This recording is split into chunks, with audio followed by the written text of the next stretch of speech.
பாட்டாளி மக்கள் கட்சியுடைய தலைவரும் அதே போல செயல் தலைவரும் அவரே ராமதாஸ் அன்புமணி ராமதாஸ் இடையே தொடர்ந்து மாற்றி மாற்றி நிர்வாகிகளை சந்திச்சு வர்றாங்க. இப்ப ராமதாஸை சந்திச்ச விடுதலை சிறுத்தைகள் கட்சி தலைவரையும் செல்வம் பிறந்தகையும் அன்புமணி ராமதாஸ் விமர்சிச்சிருக்காரு. திடீர் பாசம் ஏன் கேட்டிருக்காரு, அதை பத்தி. அப்பாவுக்கும் மகனுக்கும் இடையில மனஸ்தாபம் வந்துருச்சு. அது ஒரு காலகட்டத்தில் பேச்சுவார்த்தையில கூட சமாதானம் ஆகலாம், அது நமக்கு தெரியாது. அது உட்கட்சி பிரச்சனை, அதை பற்றி நான் ஒன்றும் சொல்றதுக்கு இல்லை.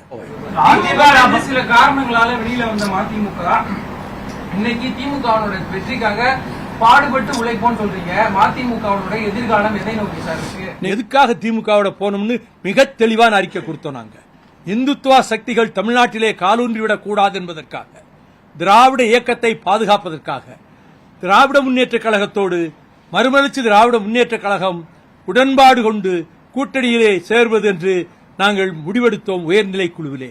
அதையே பொதுக்குழுவும் ஏற்றுக்கொண்டது. அந்த அடிப்படையில் தான் திராவிட முன்னேற்ற கழகத்தோடு நாங்கள் உடன்பாடு வைத்தோம். இன்றைக்கும் அதே நிலைப்பாடுதான். அதை மறுபரிசீலனை செய்ய வேண்டிய அவசியமே இல்லை. அதிமுக பாஜக கூட்டணி குறித்து அமித்ஷா பேசுறதுல தமிழ்நாட்டில் கூட்டணி ஆட்சி இருக்கும், அதிமுக தலைவர் இருக்கிறாங்க, தமிழகத்துல கூட்டணி ஆட்சி, இதை எப்படி பாக்குறீங்க? அமித்ஷா சொல்ற மாதிரி நடக்க போறதே இல்ல. அவங்க ஜெயிக்க போறதே இல்ல. பிஜேபியும் ஏடிஎம்கேயும் ஜெயிக்க போறதே இல்ல. ஆகவே இல்லாத ஒன்றுக்கு ஏன் கற்பனை செய்யணும்? அது நடக்க போறது இல்ல. மாநிலங்களவை உறுப்பினர் அதிமுக குறைந்திருக்கு. என்ன குறைஞ்சிருக்கு? ஒன்று கொடுத்தாங்க, ஒரு பீரியட், அவ்வளவுதான்.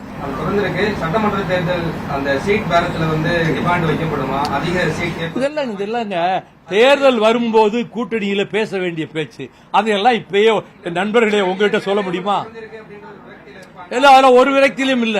நாங்க எல்லா கட்டங்களையும் கடந்து ஒரு தேர்தலையே புறக்கணிச்சவங்க முழுமையா. தமிழ்நாட்டில் எந்த கட்சியும் அப்படி செஞ்சதில்லை. ஆனால் நாங்க எந்த சூழ்நிலைக்கு தயாரா இருப்போம். ஆனா நாங்க திமுக கூட்டணியில தொடரும்ங்கிறத உறுதிப்பட முடிவெடுத்திருக்கிறோம். பொதுக்குழுவிலையும் சரி, இன்றைய நிர்வாக குழுவிலையும் சரி.